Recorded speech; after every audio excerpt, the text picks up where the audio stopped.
How do you fix water damage on a cheap nightstand? Should you use homemade wood filler or store-bought wood filler? If you're looking for the answers to these questions, this video is for you.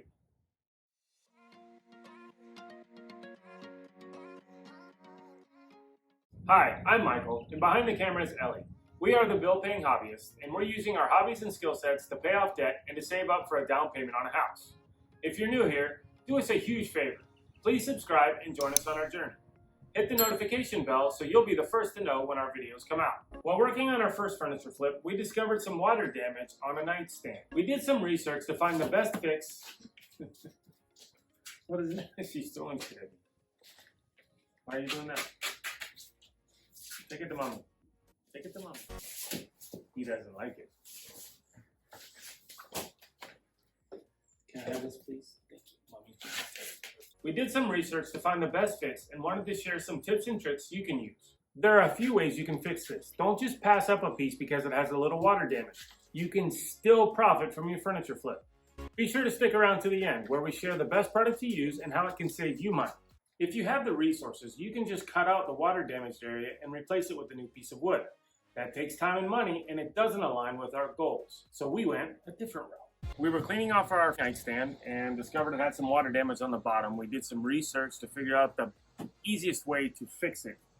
Come to find out, it's basically scraping it off and filling it in, making it flat with wood putty. Unfortunately, our wood filler is nice and dry, so we can't use it. Good substitute, glue, and some wood shavings. I happen to have a lot of wood shavings left over from a different project, so we're gonna start scraping it off.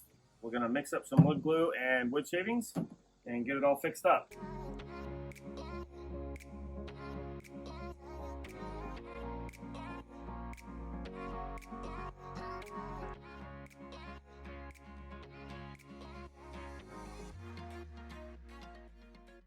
We got what we believe is all the water damage. Now I'm gonna mix up my special wood filler and we're gonna fill it in and definitely overfill. You want it to overfill, let it dry, and then you can sand back. If you don't put enough in there, it's gonna look terrible. So, here we go. I can use my container since there's nothing in it.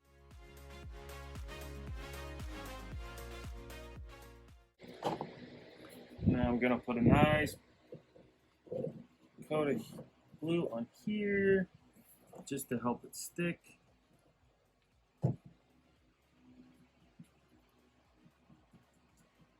You can get messy with it.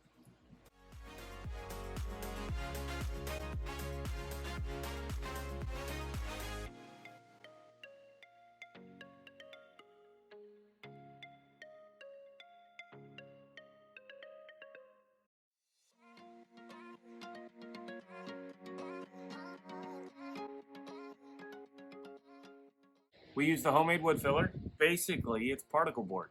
That's how you make particle board. We're gonna let this dry for a few hours. We're gonna come back and sand it. We're gonna rough sand it and see how square it is and make sure that everything's right. And if we need to add more, we'll add some more and go from there. We got the nightstand scuff sanded and we sanded off what I had already put on to fill in the end. However, there's still a little indentation stuff. I made a jig that I'm gonna put on here. That's gonna give me a reference on where I can fill in the rest of this. And I put the blue tape on here, so if the glue sticks to anything, it's gonna stick to the blue tape, not the wood, and I can sand the blue tape off. I'm gonna fill it full of glue first, and then I'm gonna drop the shavings in there, and I'm gonna push them down with my stir stick here.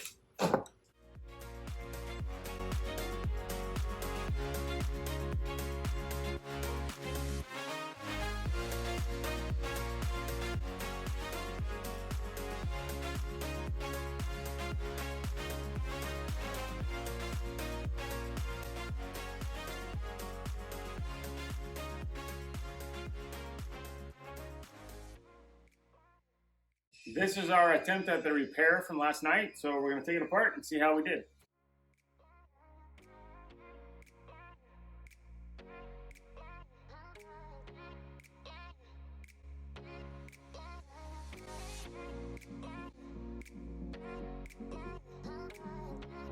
In an effort to show you the difference between using the two, I have a mock-up here. This one has a little bit of water damage on the bottom of it.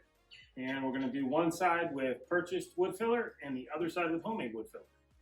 Another thing we discovered with the homemade wood filler is the consistency of the sawdust.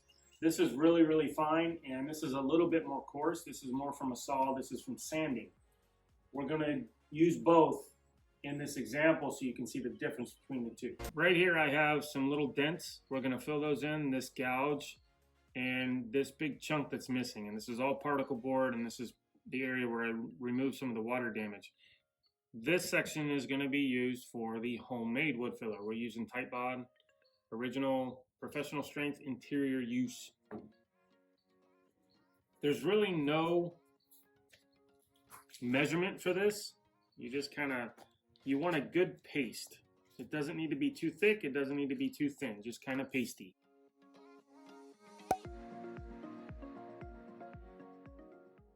That's about like a toothpaste. So I'm going to fill in a couple of these holes, and I always want to overfill because this stuff, something else we discovered, shrinks as it dries. So you want it to be full so that you have full coverage. I'm only going to do half of this so I can save the other half for the coarse sawdust. The working time on this stuff is very short, so you need to be kind of fast and get it in where you want it to go, or it starts to gum up and not want to do what you want it to do.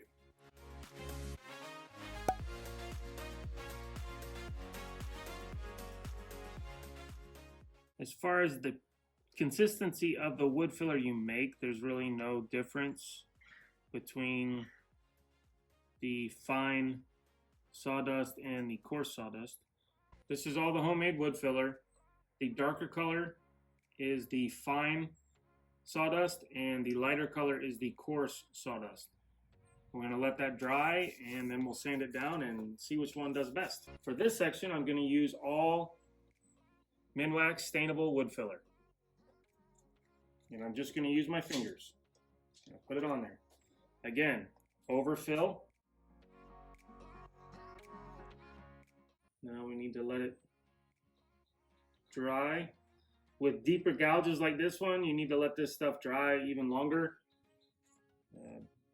We'll let it dry for 2 or 3 hours, and then we'll come back and we'll sand all this off and see which one did the best. We let this dry a little longer than we wanted to. It was more than 24 hours. Turns out with humidity and homemade wood filler, it takes a little longer to dry. Another thing we learned, do not use a palm sander, electric sander, orbital sander when you're working with this kind of wood filler because it will gum it up. The heat actually causes the glue to start to break down and get gummy. So I'm going to hand sand it all. I'm going to start with 120. The darker color is the fine sawdust that we used, and the lighter color is the coarse sawdust that we used. I'm going to start sanding that first.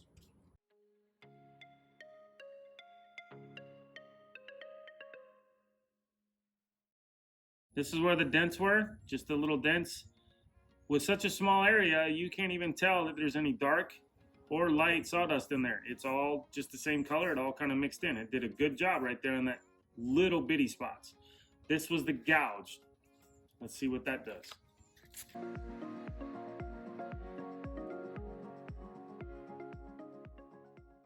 All right, this was the gouge.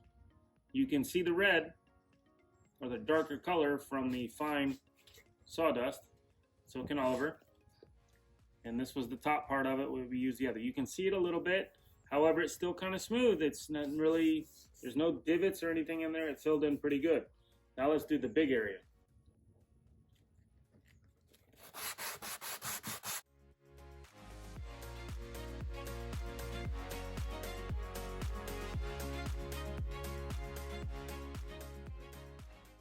All right, now I'm flush with everything else.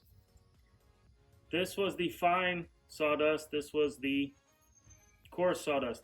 You can see I still have little divots in here where the homemade sawdust didn't fill everything in, but it got a majority of the hole, the gouge that was missing here. So that's one little flaw with the homemade stuff. It's harder to get a complete fill. Store-bought, this was the divots in the gouge, and this was the chunk that was missing.